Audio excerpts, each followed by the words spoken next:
Okay, good evening, guys. Thank you very much for joining me. And this is the first webinar of this year. Just managed to kind of grind the gears and get going. So the purpose of this webinar is to share information, to share what's my passion. It's also to promote the course, but it's going to be a very educational, webinar with information about the course later and plenty of time for Q&A. Okay, so I want engagement, I want interaction, I want questions, I want to be able to answer what you have come for. So here's the schedule for the evening. I'll spend roughly 30 minutes introducing what integrative sports nutrition is, maybe a little bit more, 15 minutes for the course, maybe less, 5 or 10 minutes.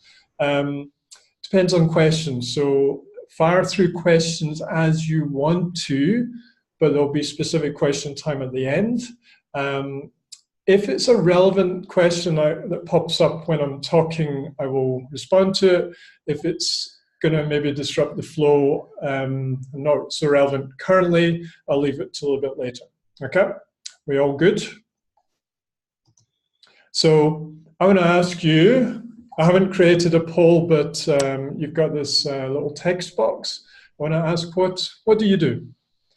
Just fire through professions. Are you a nutritional therapist, dietitians, sports nutritionists, strength and conditioning, ex-phys, chiropractors, sports med? Let me know. Okay, so we've got a nutritional therapist.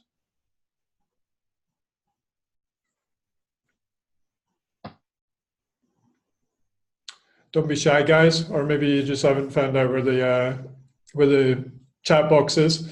When you figure out, you can let me know. Wow, okay. We've got oncology trial research and sports science support for recreational athletes. Wow, okay. Nutritional therapist.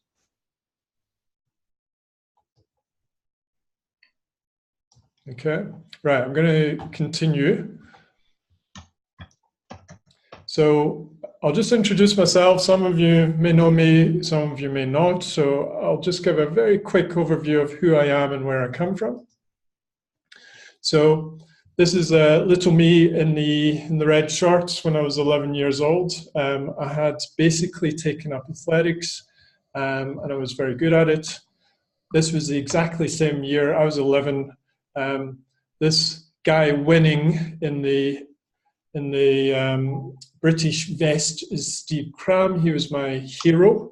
And well, just as I say that, we've got athletics coach. Thanks, Tony. So I aspired for 20 years to be, another Steve Cram. Unfortunately, I didn't quite make it. This was me sort of mid-20s. The crowds are a little bit smaller than I wanted, but I spent 20 years chasing a goal within the sporting realm, and I learned an awful lot from it. I have since then continued on my learning hugely, and I'll just share some of that. Academically, I went to the University of Glasgow, did physiology and sports science, went on to University of North Carolina at Greensboro, and that was more exercise physiology. And then years later, I became a sort of overqualified personal trainer and strength and conditioning coach. And then years later, I went into studying nutritional therapy with the Center for Nutrition Education. I lectured there. And then eventually I've ended up in this stressed out city called Johannesburg in South Africa. And just a little warning, if suddenly I disappear, it's probably because the internet's dropped or they've done a load shedding and just pulled the plug on the electricity or something. But I've got some backup, so just hang around and I'll be back again. What I've learned in Johannesburg is that it's very stress orientated, very stress cultured. I've met a lot of burnt out athletes, recreational and elite. I'm getting into more of the field of chronic fatigue, autoimmunity. As I'm getting older and building more skill sets, I seem to be able to help these people. And I don't feel it is separate from athletics, from sport. So sports nutrition, I think we perhaps simplify it with just a focus on calories and macronutrients, whereas we need to be looking at a lot more stuff going on, okay? Each individual is complex, potentially. You'll get the simple ones. I get people that come through and the questionnaire is very clean. There's not much going on. They just want to be a better runner and start talking about their training and what they're consuming before, during, after, and the performance model works well. But we've got an expert exercise immunologist on the line tonight. Something like the immune system, the musculoskeletal system, the gastroenterology is incredibly important to get a person into the realm of health. Okay, and with that, I'm just going to go on and, sorry, one more question before I introduce integrative sports nutrition. Why are you here? That's what I ask my clients. What are you doing here? Give me a good reason. So what would you like to learn tonight? So I'm going to keep talking, but please fire them through. And I'll be reading and taking note, all right?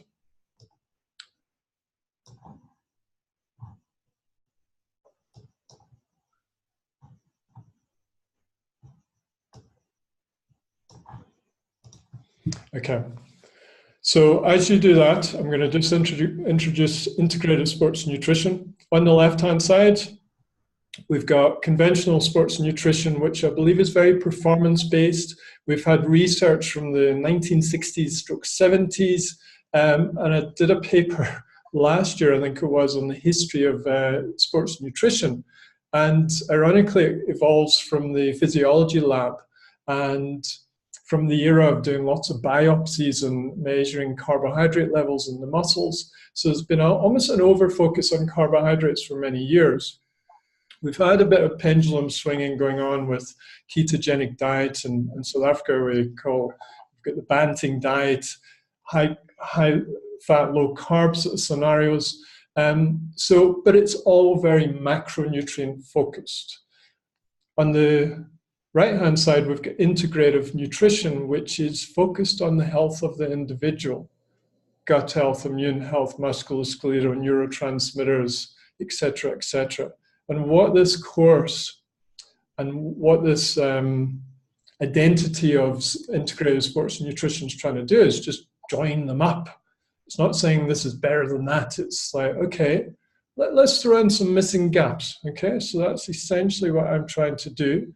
And this is going to be the second year of the integrative sports nutrition course. First year went great.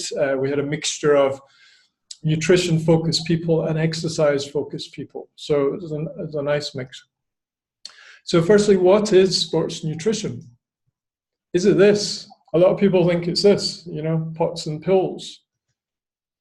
Is it food pyramids, which are often limiting in the way they present, especially when you see this massive, massive layer of like breads at the bottom?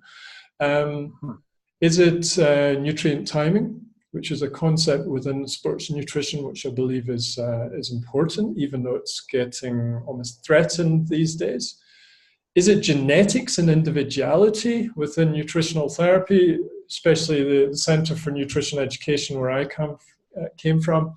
We've now got a master's in personalized nutrition. So we need to identify people as individuals, and not just because they're an endurance athlete as opposed to a power and strength athlete, and therefore may need more carbs or more protein or whatever scenario. It's about identifying the person's genetic weaknesses from a physiological perspective, helping them nutritionally, supplementally, and lifestyle to improve.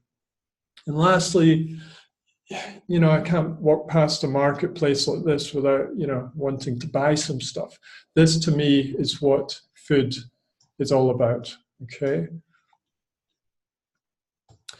Right, just checking back. All right, thanks, Tracy. We've got a level 2 USA cycling coach. All right. enhance sports performance and overall health and wellness.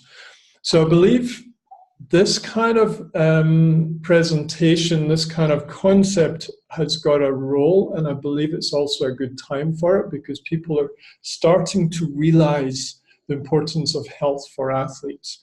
If you take somebody who's very young and youthful, they might sort of carry innate health with them, but when they actually start putting their body through a lot of pressure of athletic training, then things get unstuck. And there might be genetic predispositions, they might just not be eating well enough.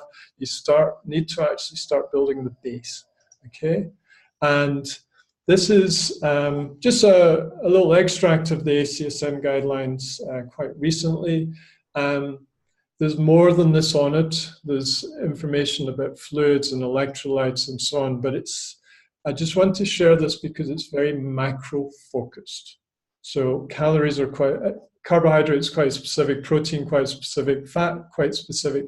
It's almost identical to the year 2000 guidelines, which I used to lecture on, except for the ranges of increase. So like if you look at carbohydrates, 3 to 12 grams per kilo, I mean, it's a massive range. So it's almost not very useful because it's such a big range, but it does take into perspective the fact that we're all different, and some people do better on a higher fat, lower carb, and some people the other way around. So it's starting to respect that, but we're missing the next dimension. Okay, just a little tester for you.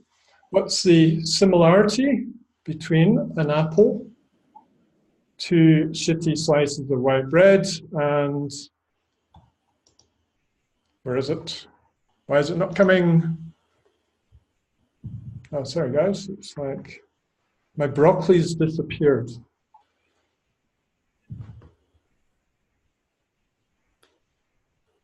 Let me just escape and play again. All right.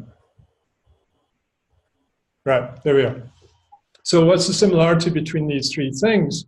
If you put a macronutrient focused cap on, especially if you're a bit carb phobic, you might come out with, well, it's 20 grams of carbohydrates in each scenario there. But what I actually see is food. And my wife, Rachel Jessen, who's a real foodie, and it's a real pleasure because she makes some beautiful creative food. And I believe the creativeness she pulls in with all the herbs and spices and the sourcing of really good local organic food makes a huge difference to energy, the micronutrient support of all the pathways. What's the similarities? 20 grams of carbs. Well, I see an apple with pectin for gut health. I see broccoli with glucosinolates for liver health.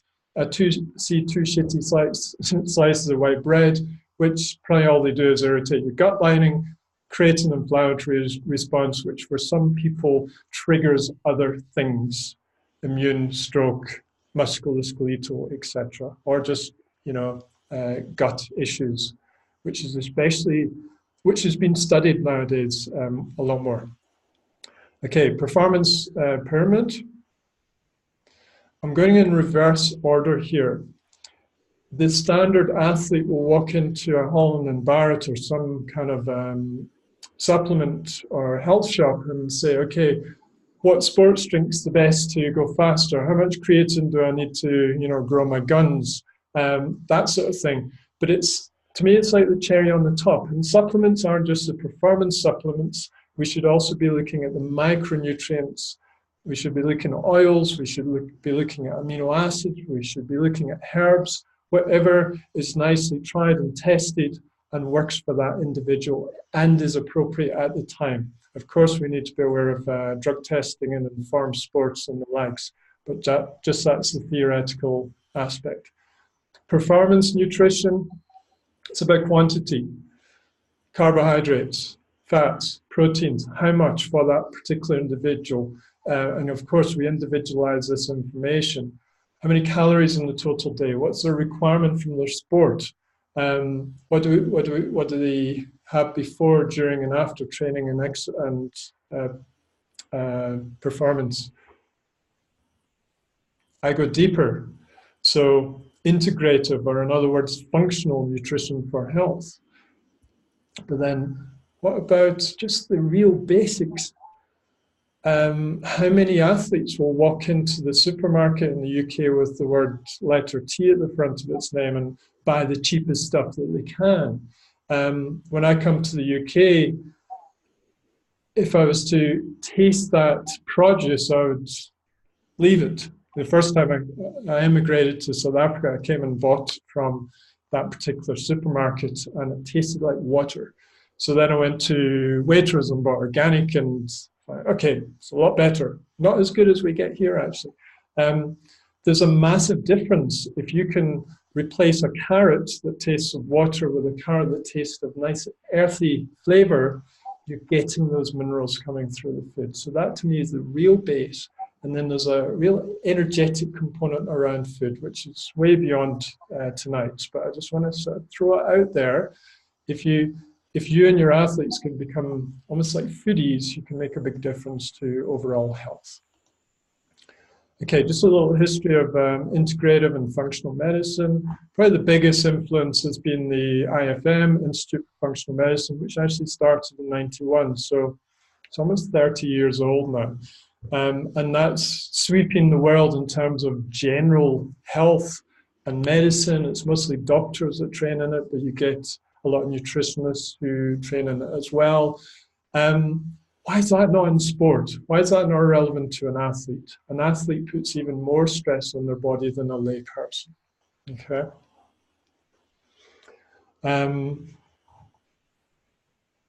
Okay, thanks, guys. I'm just reading some more questions and comments, so I'll come back to that later on.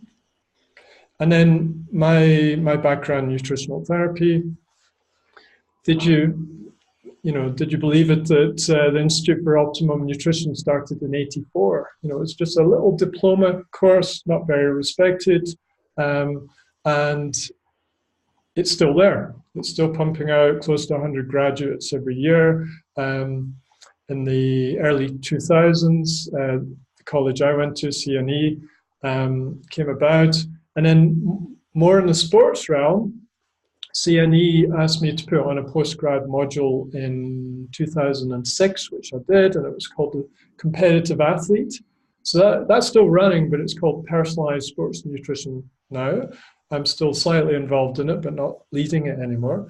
But then a few years ago, we started Sports Nutrition Live, which then got integrated into the ICAM conferences. So that's kind of the history of where this has come. And yeah, I just passionately believe we need to support athletes as well as lay people with really good, solid food advice, sourcing advice. We need to know our supplements. We can't deny that they're there. And we need to know our body integratively. And we need to identify when somebody's getting into trouble. So we need to be also more than just a nutritionist. This last slide is something I'm quite excited about. We've got beetroot Andy, who studied beetroot juice in cyclists more than 10 years ago now, and found a greater time to exhaustion. And now we've had a decade of huge amount of research into nitrates, and that's been great. It's brought that third dimension into sports nutrition, like color. We've got micronutrients we're talking about, phytonutrients. So we need to do more of that. So it's branched out. People are looking at spinach, and I've done a separate webinar on DIY sports drinks, which I tend to use things like pomegranate juice and grape juice, anything that's got a good antioxidant content. But it's on our website, sportsnutrition.com. So if you ever look at that, I go through a review of lots of different research studies looking at different kinds of juices that work as sports drinks. And then it's a health-giving scenario as opposed to you get this glow-in-the-dark, colorful drink with lots of sweeteners, flavors, colorants. The liver has to process that. So that's thinking a wee bit functionally. What do we need to do to support that liver or burden it less? Okay. All right. So functional model. This is from IFM, the Institute for Functional Medicine, and it's a spider's web, and it's basically everything's connected to everything else. So the scenario I use is, if you're a naughty little kid like maybe I occasionally was, and you ping the corner of a spider's web, what would happen to it? You get a weak link and the web collapses. So any of these areas of the body can be a weak link, and we need to actually give it more input. Then we've got the timeline. Instead of just taking the person now, it could be a 30-year-old, it could be a 40-year-old. They've got a whole history, they've got a whole story behind them. And I remember the person who did this best was Anthony Haynes, who I shadowed when I was fresh into this kind of area. And he would say, okay, first decade of your life, anything significant, just describe your health. Second decade, third decade, and you build up a picture, especially if there's something, some health issue that has been there for a while. How did it start? Is it a genetic thing? Is it an environmental thing? Is there a stress thing? Do you need to refer out because it's beyond your scope of practice? Is it just purely tidy up their diet and improve their gut health? Okay, and this is a questionnaire, an output of a questionnaire. So you see lots of different areas. And this is for an athlete who was pretty stressed out, one of many that I see. So this is the first area of gut. So they're just in the high priority area. Then we've got adrenal. How often are the adrenals absolutely burdened in these overachieving athletes?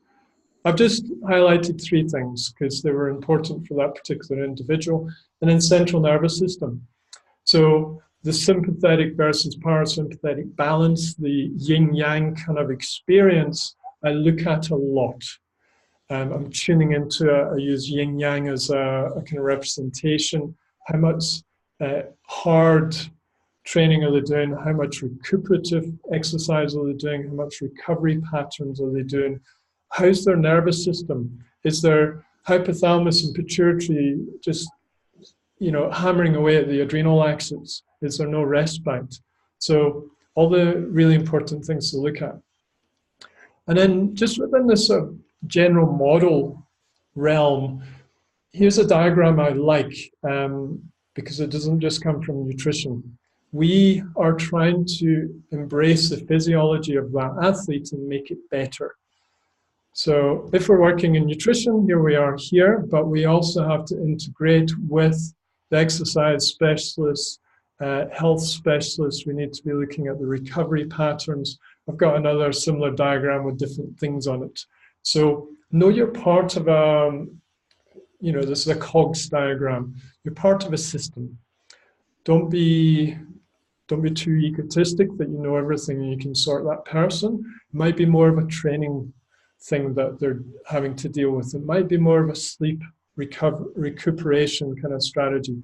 They might be going through a divorce and that might be out of your realm, but you need to ask the questions to extract that out. So you now understand why their gut's not absorbing all that really good diet that you just put them on.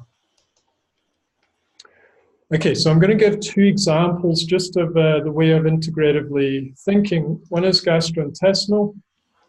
And a couple of years ago, we had Justin Roberts from Anglia University in Cambridge present for us.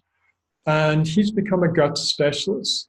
He's heavily involved in sport, especially endurance, like Marathon des Sables, big events like that, where gut problems are very prevalent. He's a nutritional therapist by training. So he's looking a wee bit more stuff that than you typically see in a sports nutrition literature, like pre and probiotics, colostrum, glutamine and zinc, anti-inflammatory. There's your nitrates in a different context. What about FODMAP diet? Let's not follow a diet. We've just had a bit of social media interaction on the FODMAP diet, and it can be useful, but it can be very restrictive for athletes that are already very restrictive. And then here's the kind of integrated model. All right, gut-brain axis is very, very strong in certain people. And I find sensitive people, it's very strong in especially. So little me, I'm a sensitive person. if I'm going through a lot of stress, guess what? My gut, is not happy.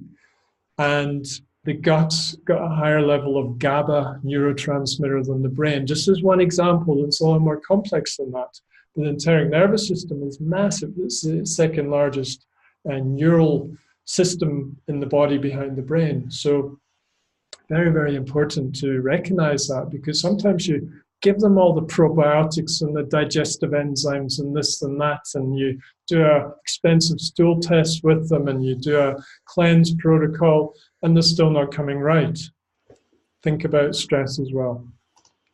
Okay, inflammation, if the gut's inflamed, you will tend to get a general systemic inflammation, which, if at the same time you're putting the musculoskeletal system through a lot of load, can create localized inflammatory responses.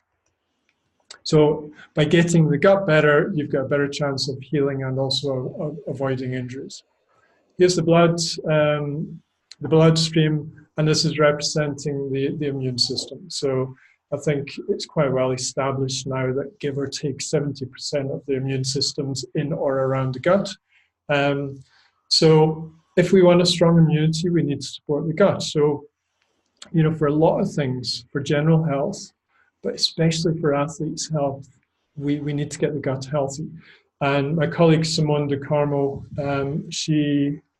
I've just sent off an article she wrote to be published in the FSN magazine, and it's a real cracker. It's a really good representation of the way we work. It was a 10,000 meter runner in Glasgow. He was going for the GB trials. He decided to become vegan. He had all sorts of digestive problems. She worked with him over time to leverage some really good changes. Okay, and then there's the mitochondria. And hey, we're only as good as what we absorb. And if we're not absorbing properly because maybe we're not secreting enough stomach acid, digestive enzymes, there's a problem. Okay, so some of you will be aware of this, the functional medicine 4R approach. So I'll just kind of whiz it by. You'll all get a copy of these slides as well tomorrow, so don't worry about scribbling down if you haven't come across it. So it's just the kind of practice that we'd use with an individual struggling. But here's the the fifth dimension, I've called it, in terms of that gut-brain axis. If all of this is not getting the results you want, think calm the nervous system, think decrease the hypothalamic pituitary output, think yoga, meditation, think calming herbs and amino acids. That's so, so important. Figure out what works for them. They might not want to meditate, but sitting and holding putting their hand on the belly and breathing into their belly for 5 minutes is quite okay, because they don't call it meditation.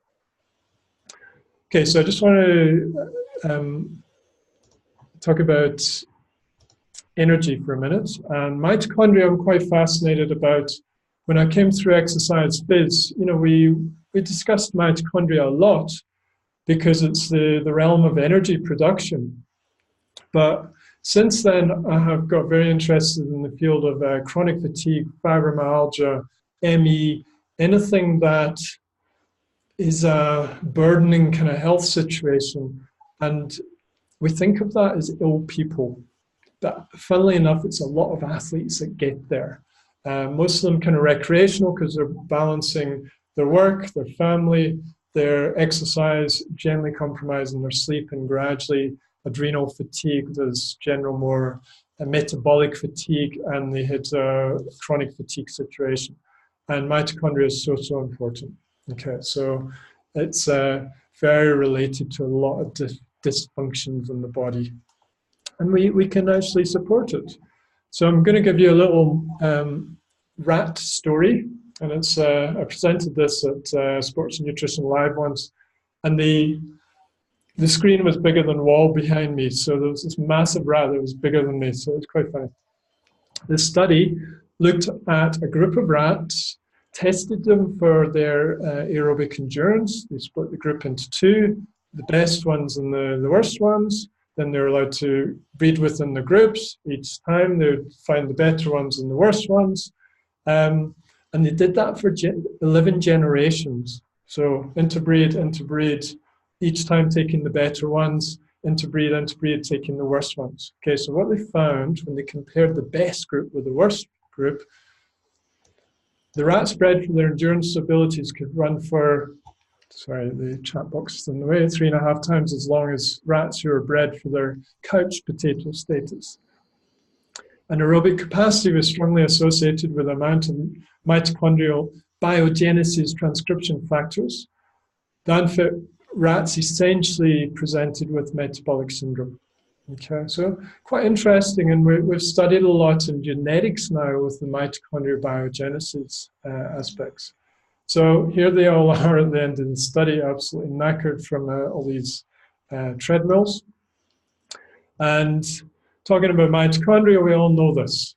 Krebs cycle, citric acid cycle, and this is from one of the textbooks that is within exercise physiology and sports nutrition. Sorry, Mike, I'm just realizing I'm using your rival's diagram here. I'll put yours in next time.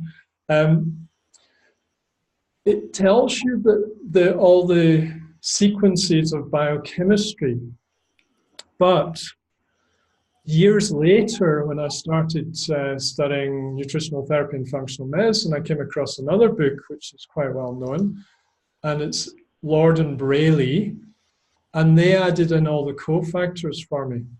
So I now understand the Krebs cycle with all the cofactors, and if there's limitations in certain parts of the pathway, therefore affecting energy, we can understand the cofactors. So just as an aside, you've got the organic acids or the organics tests that a lot of people use, and they will look at these intermediate cofactors in the Krebs cycle and the neurotransmitter pathways and a bit of beta oxidation and a few other things to do with gut and detox. So quite a nice test to use and very, what we'd call functional. Okay, so we need to be looking at, yes, the macros, because through the Krebs cycle come carbs, fats, and proteins. But without these macros, things come to a grinding halt. So we need to be looking at the surface nutrition from this micronutrient perspective. And then just a sort of summary of my chronic fatigue. I love this, this quote. It's a kaleidoscopically complex disease which requires neuro, molecular, gastro, endo, chronological, immunological thinking, i.e. blooming everything. So that's what the mitochondria influence. So if you're particularly interested in gut health, hey, we need to support the mitochondria. If you're interested in immune health, hey, we need to support the mitochondria. Musculoskeletal, neurotransmitters, we still need to be thinking about this. And this is a tiny little lab down in Devon, which I've used a few times. And they look at the amount of magnesium the ATP based on magnesium levels. Magnesium is a very, very important cofactor for production of ATP. And then over, you've got ADP to ATP conversion efficiencies. And then this one down at the bottom is translocation, which is ATP out of the mitochondria into the cytosol, and then ADP, once the ATP has been used and broken down to ADP, how well you get the ADP back into the mitochondria. So really, really interesting. This tells you a lot about somebody's mitochondria. Doesn't tell you why. That's your job to do the investigation. Okay, I'm just highlighting this because it was under. Okay, and then just, you know, what affects the translocation of your mitochondria and your ADP and ADP? This is one example, one of many examples. So heavy metals or toxic metals are very much known to create lipid peroxidation, DNA damage, but they also really affect the mitochondrial membrane. The mitochondrial membrane is particularly prone to oxidative damage. Other things could be pesticides, plastic residues, all the toxicity that's in our environment affects us on some level. And then here's the PPARGC1A gene, just say that after a couple of beers.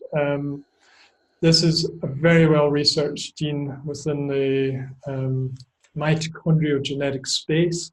And here, if we go down to the bottom with the SNPs, the G allele is associated with higher levels of PPARGC1A compared to the A allele, and therefore better aerobic improvements with exercise training. So some people have a genetic advantage because of the mitochondria. So that was kind of bred into those rats that you saw earlier. But we can also influence it through nutrition. So here's another name for the PPRGC1A. PGC1A is a shorter form, and these are influences. So AMPK is well studied. Sirtuin is kind of an anti-aging gene that's now understood. Here's nitric oxide, so there's your nitrates again. So this is quite an old thing. So like arginine, alpha-ketoglutarate affects this, but we know now beetroot does, and spinach and other high nitrate plants. Here's resveratrol, quercetins. These are antioxidant and sylvesterols in plants. So like wild plants are very good in terms of that. So we have strategies to upregulate our mitochondrial biogenesis, and we can bring that into the sports realm. Okay, so just a final little section. Sorry, I'm running a wee bit over my half hour, but I'm just going to fly through this to just in a fun way, show how important it is to be an individual. Okay, so a very, very popular book, Outliers from Malcolm Gladwell. N equals 1, it's becoming more and more common practice in research, almost like fashionable now. We need to be looking at the individual. So if you've got a summarized result from a research study, doesn't necessarily mean anything from the individual. And here's an example. So this is Tim Noakes' lab in Cape Town, and this was 2006. And they took some very talented cyclists and put them through a 100-kilometer time trial. So you can see the times here kind of ranging from just over 2 hours to sort of 2.5 hours-ish. That's pretty quick, on your own doing 100 kilometers time trial, so they were good. They did a double blind, sorry, I wouldn't be blinded because then you would, but they did a crossover washout kind of trial. They would do half the group would do a high fat, low carb diet, then do the time trial, then washout period, then the high carb time trial. Okay, the other group would do the opposite. And then basically they summed the results at the end. So if you look at the lines here from high fat to high carb, most of the lines are going down, showing that the overall cyclists were riding faster in a high carb state than a high fat state. But there were 2 outliers. And this is only a group of 8 people. Okay, so it's a very small group. And if you look at the abstract, you take it as, well, hey, carb still king. But it's not that way, because when you start, I went into the individual data and the tables and pulled this out and like, wait a minute, quarter of the subset actually did better in a high fat. And this is a study from a year later from the same research group. And they're looking at variability in exercise capacity and metabolic response in endurance exercise after a low carb diet, okay? The effect is highly variable between individuals and independent of changes in carbohydrate oxidation. So what they're basically saying already in 2005 is highly individual. But now you've got the likes of Tim Noakes up here, up in the top left-hand quadrant.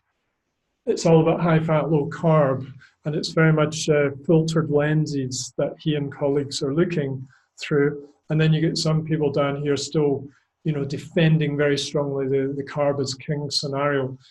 But here's a scatter plot, which is very, very common in sports science, or any research for that matter. And where are the bigger figures? In the middle.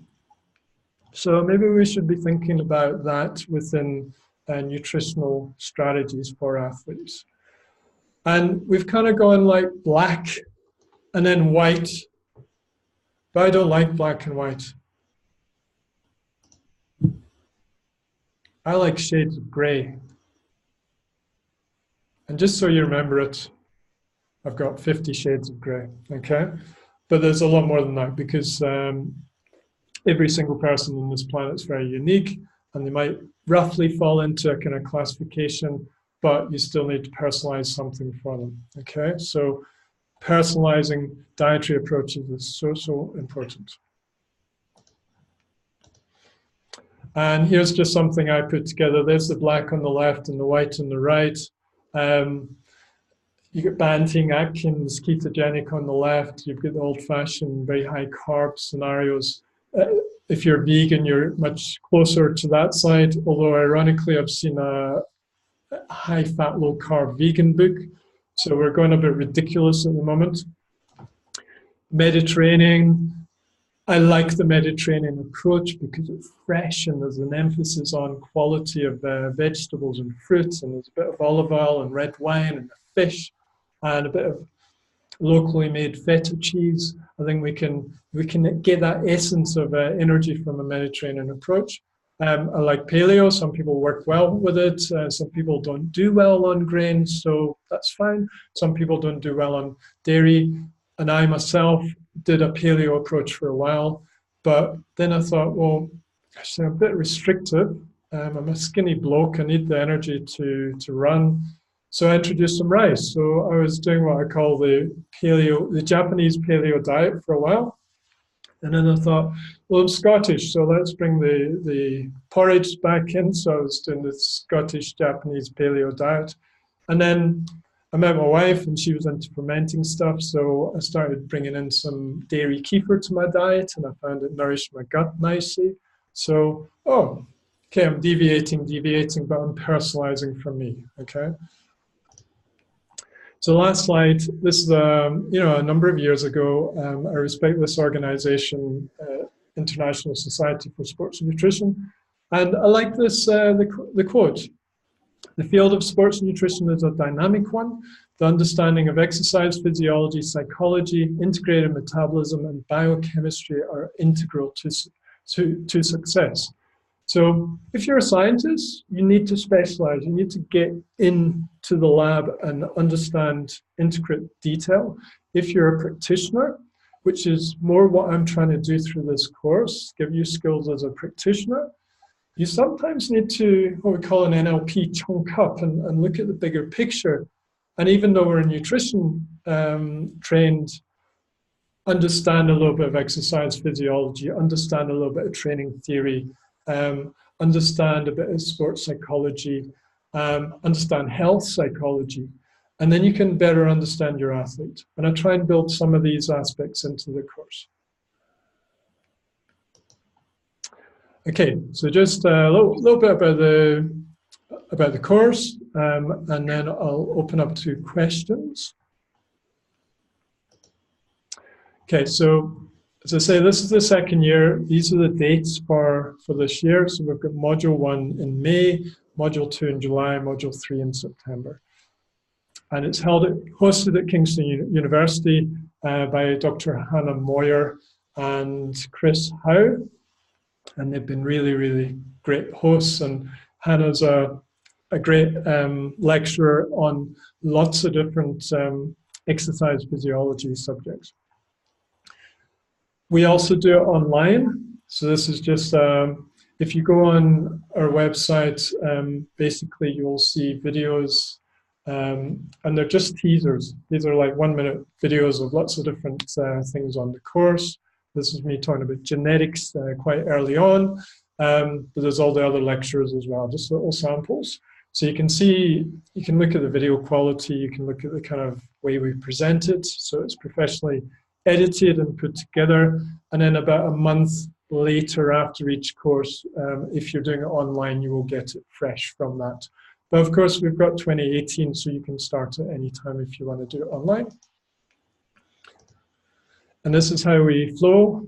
So we're looking at integrative nutrition for sporting health, gut detox. Well, I'm going to show you in a sec. Then we're going into applied performance nutrition, and then we go into specialized sports nutrition. So this is the lineup for this year. And you've got like exercise immunology, bioenergetics, gastrointestinal health, detox, biotransformation, endocrine, nervous, musculoskeletal. Then we get Pete Williams actually showing functional medicine in a live consultation and in a lecture. Module 2, it's much more classical sports nutrition, so we're looking at quantities, we're looking at calories, we're looking at the limitations of these measurements, looking at body comp, we're looking at macros, micros, introducing hypertrophy and all the different realms that go into it, not just the macronutrients, but what else do we need to be thinking of?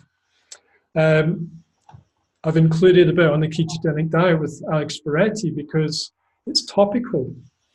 But I've only included somebody who actually has an open mind and they're not one of these very blinkered ketogenic supporters. Then we get pre, during, post, exercise, hydration. Andy Blow did an excellent lecture last year. Overtraining, which is really, really key. And then I do a live performance consultation, which any of you can volunteer for, by the way. We will put it out on Facebook, say a month before each module that we're looking for a volunteer to be a client. And then module 3 is the specialist module, and it's a lot more guest lecturers with lots of different subjects. So we've got Mike Gleason coming in to talk about UEFA football nutrition consensus. There's making weight strategies, which is very specialist. There's an ergogenic and recovery one. Henrietta Paxton, she's an ex-elite pole vaulter, who's a very, very good nutritional therapist, so she'll bring that all together.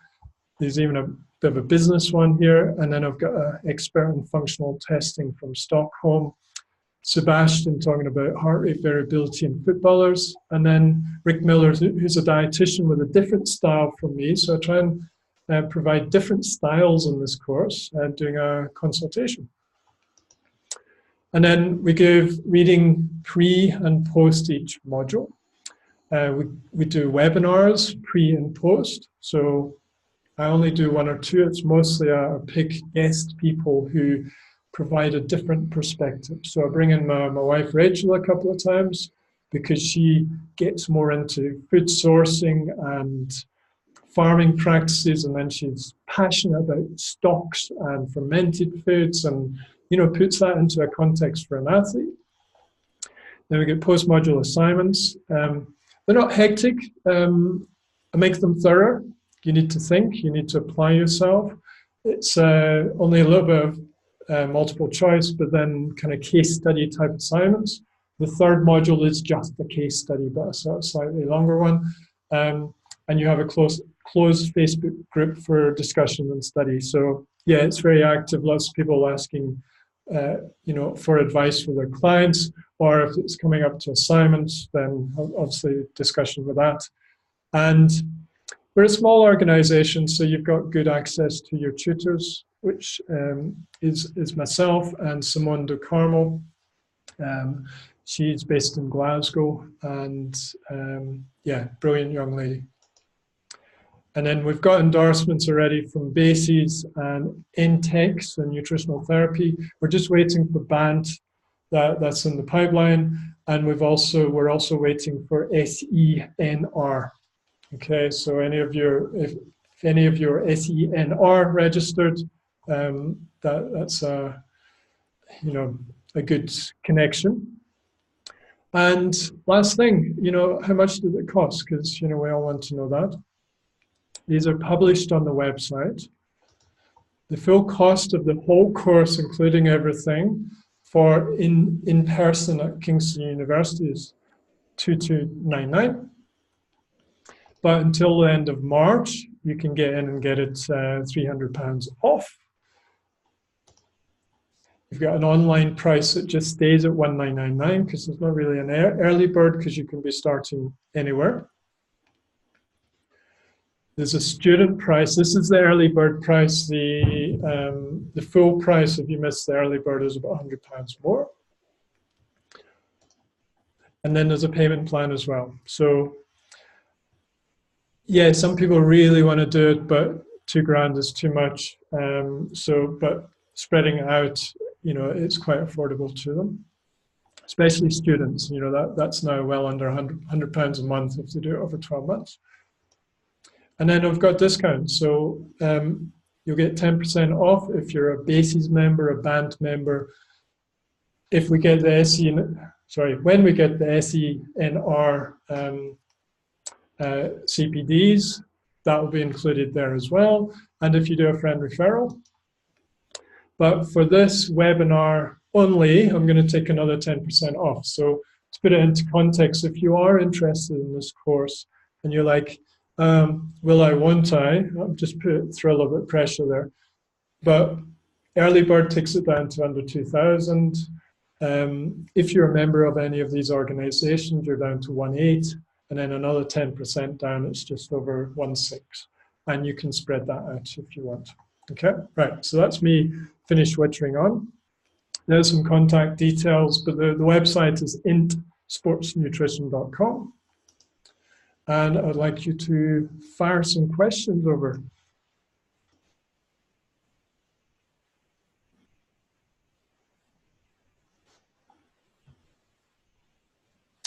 I've got from Cherish, how do you educate others and improve adherence, abstain others from using the web? What you mean, Dr. Google? You can never avoid that. And in some ways it's a good thing because people come in more informed.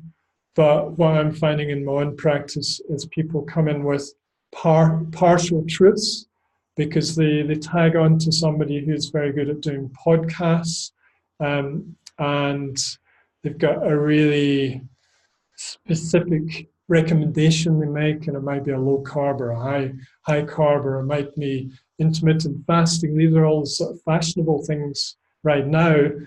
And in theory, it could be a good idea for some people. But personally and genetically, some people actually will never do too well with intermittent fasting and doing fasted rites in the morning. They actually need to be fed. And this is a big interest of mine, and it hasn't had enough research yet. So I'm starting to look at, use the term diesel engines and petrol engines. So in South Africa, we have some nice big stocky guys pushing the bikes, but they're a bit heavy on the bike. But boy, they can go for hours on one cup of coffee. But then you get the skinny guys like me who needs their breakfast and regular feeds on an endurance exercise. So educating others, that's exactly how I practice. I don't give out a diet plan. I don't presume I know exactly how they eat. I educate. I get them up to speed with awareness of their own body, especially if they're in an overtraining or adrenal state. They need to treat themselves differently to when they weren't in that state. And it's about psychology. It's about learning how to speak to a client as a practitioner. So yeah, I mean, I try and share as much personal input during the course as possible. Okay, Jennifer, is it possible to give sports nutrition advice, or does it require a whole other degree? Okay, Jennifer, if I knew what your background was, I'd be able to answer that easier. So just fire that through. But let's assume you've got an exercise background. It's not, what I'm doing is not trying to turn you into a nutritional therapist or a dietitian or anything like that. It's taking you as an exercise professional and giving you a few more arrows to your bow, strings to your bow rather. Okay, BSc in nutritional science at CNE. Okay, Jennifer, you have the background. That's fine. Even if you haven't done the practice diploma, you've got the theory, and then it's a case of building up your own experience. And what I find with people who are nutritionally trained but not in sport is there's a fear of working with athletes because you're not trained with athletes. Yes, it's good to have that training, but remember that athletes are people. So what we're very good at is that base layer of health and working on their basic health needs, which prop up the pyramid a bit better. And yes, you might not know the nutrient timing, that sort of stuff, but you can always refer on or figure out what they're already doing and try and tweak it based on what you know.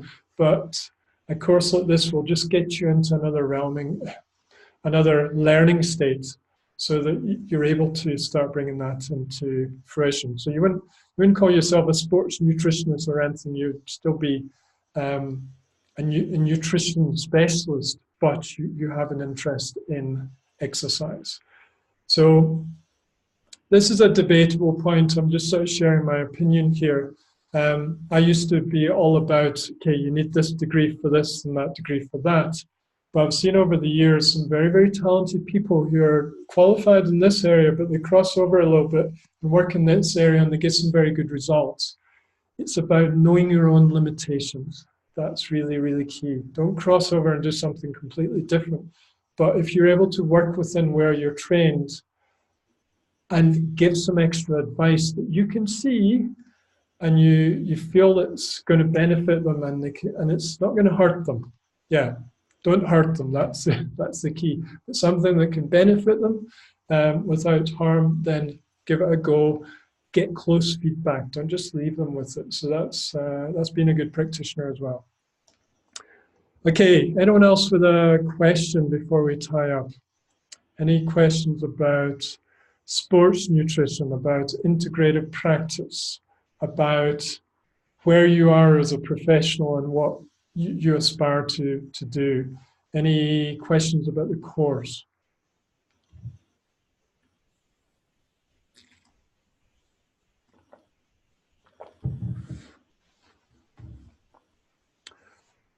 Okay, if anyone's got any, just fire them through as I'm talking. So I'll round up now.